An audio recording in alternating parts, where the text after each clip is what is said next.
The American Rescue Plan Act, also known as ARPA, was signed into law in March 2021. This $1.9 trillion economic stimulus package was designed to provide relief and recovery from the impacts of the COVID-19 pandemic. One of the key areas that this plan aims to address is investments in water, sewer, and broadband infrastructure, but is that truly the case in a small community in Oklahoma? The Berry Hill residents in northeastern Oklahoma are wondering just that. Berry Hill had its roots before statehood. The school was then known as Happy Hollow, a one-room school across from the present-day Berry Hill Football Stadium, which was built in 1954. Since the start of modern plumbing, Berry Hill schools have operated on a sewer lagoon system. For many years and under constant pressure from DEQ, Berry Hill has been looking to remove their lagoon system and adapt to a more modern method of wastewater treatment. Fast forward to 2021 and the U.S. government offered relief to Americans in the form of the American Rescue Plan Act. County Commissioner Karen Keith and then Superintendent Mike Campbell quickly began trying to figure out a plan. With all great intentions, they submitted an application to receive $2.7 million to remove the lagoon. After the application was accepted and approved, that is where the transparency begins to falter. Let us look at some key parts of this application. The lagoons hamper growth of the district, create environmental issues that need remediation, and occupy school property that is desperately needed for school expansion. This area all lies in a floodplain and the school cannot expand into this area. Next comes with the requested estimates totaling $2.7 million. As you see here, we have an estimated cost of $134,000 to run 5,360 feet of 4-inch sewer line. Folks, I'm sorry, but 4-inch line is likely the same line you have in your current house, and it would be safe to say you have probably needed to use a plunger or call a plumber to help. Now imagine an entire school district on a small 4-inch line. Things are starting to smell funny here. Current engineering reports recommend a 6-inch line, adding almost another $100,000 to the project. But back to the application. Since we already discussed the use of floodplain isn't a true option for the school, what is the true intentions of this application outside of removal of the lagoons? Fostering growth to an area that lacks a sewer system. Maybe ultimately this use of taxpayer funds is going to fund a housing development. A majority of the land in the highlighted area of the basin map submitted with the application is owned by Berry Hill Creek Development LLC. More to come on this later. Other red flags that also arise on this application: upon our request, we have not received any summaries outlining monthly updates on this project.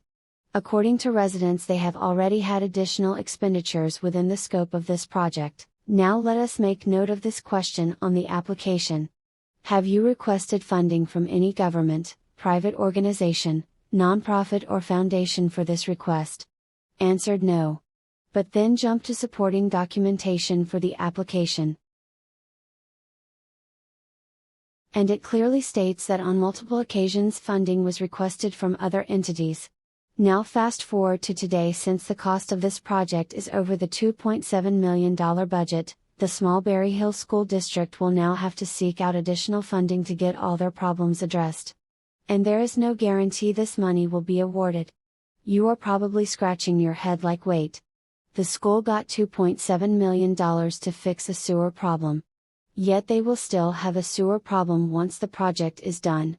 Plus have to get more money. Oh wait, it gets better. You remember us talking about Berry Hill Creek Development LLC. Here you see an agreement between all parties involved that will outline the plans for both the school district and the development company upon completion of this project.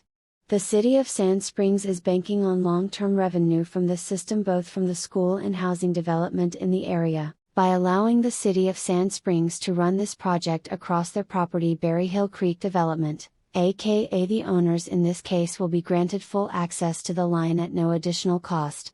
Plus the easement access will have to connect both properties on each side of the roadway, adding additional cost to the taxpayers in this project. Fully funding their infrastructure for the housing development. Next, for the school. The school will become a customer of Sand Springs sewage system.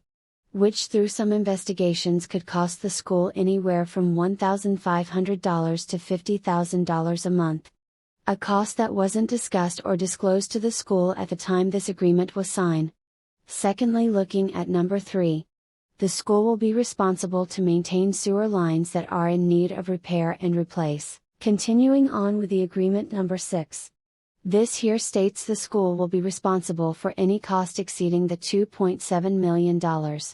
As we stated numerous times, the cost of this project is outlined and the needs exceed the $2.7 million threshold.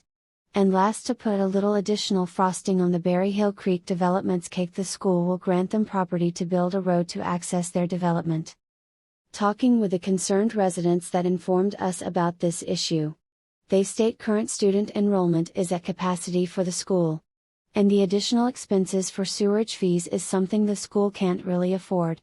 Also, the school needs to update plumbing lines and bathrooms at its own expense. The residents come to the table to present a problem but also a solution. Berry Hill Public Schools could develop their own wastewater treatment at a fraction of the cost with minimal reoccurring expenses. This would align with the U.S. Treasury Department's rule for a better green infrastructure and improve resilience to the effects of climate change by limiting the power consumption used to treat the wastewater and not have to pump it over to the city of Sand Springs. The residents also think taxpayers shouldn't be holding the bill to build the private infrastructure for the Berry Hill Creek development. They stated they are free to do what they want with their land, but like most developments at their own expense. This is a possible action of fraud with the federal government. We will keep you up to date. In our true transparent fashion here. We look to investigate all matters and present the facts as they are given to us. If you have any additional information in this matter, please comment below. Also, don't forget to like and subscribe as we work to uncover any shortfalls, corruption, and/or errors so we the people can seek the truth. Thanks for watching.